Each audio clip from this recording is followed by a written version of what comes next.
4 மாதங்களில் 3வது முறையாக சுங்க கட்டணம் உயர்த்தப்பட்டிருப்பதை மத்திய அரசு உடனடியாக திரும்ப பெற வேண்டும் என தமிழ்நாடு காங்கிரஸ் கமிட்டி மாநில பொதுச் செயலாளர் கணபதி சிவகுமார் வலியுறுத்தியுள்ளார்.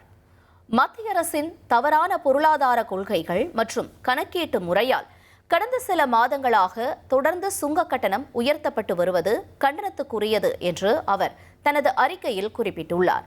ஏற்கனவே பெட்ரோல், டீசல் மற்றும் அத்தியாவசிய பொருட்களின் விலை உயர்வாலும் தொடர் சுங்க கட்டண உயர்வாலும் நடுத்தர குடும்பங்களும் வாடகை வாகன ஓட்டுநர்களும் கடுமையாக பாதிக்கப்பட்டுள்ளதாக அவர் சுட்டிக்காட்டியுள்ளார்.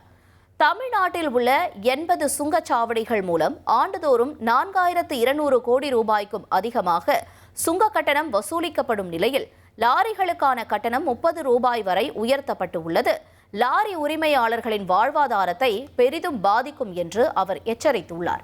மேலும் தமிழ்நாட்டிலிருந்து பல்லாயிரம் கோடி ரூபாய் சுங்க கட்டணமாக வசூலிக்கப்பட்டாலும் மதுரை மற்றும் கோவை மெட்ரோ ரயில் திட்டங்கள் மற்றும் வந்தே பாரத் ஸ்லீப்பர் ரயில்கள் போன்ற கோரிக்கைகள் தொடர்ந்து புறக்கணிக்கப்பட்டு வருவதாகவும் அவர் குற்றஞ்சாட்டியுள்ளார்.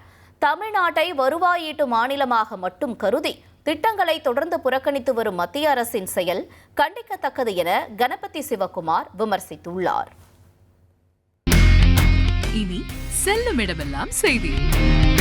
தந்தி டிவியின் வாட்ஸ்அப் சேனலை ஃபாலோ பண்ணினா செல்ல இருக்கும் இடமெல்லாம் செய்தி. இதோ QR கோட் இப்பவே ஸ்கேன் பண்ணுங்க, ஃபாலோ பண்ணுங்க.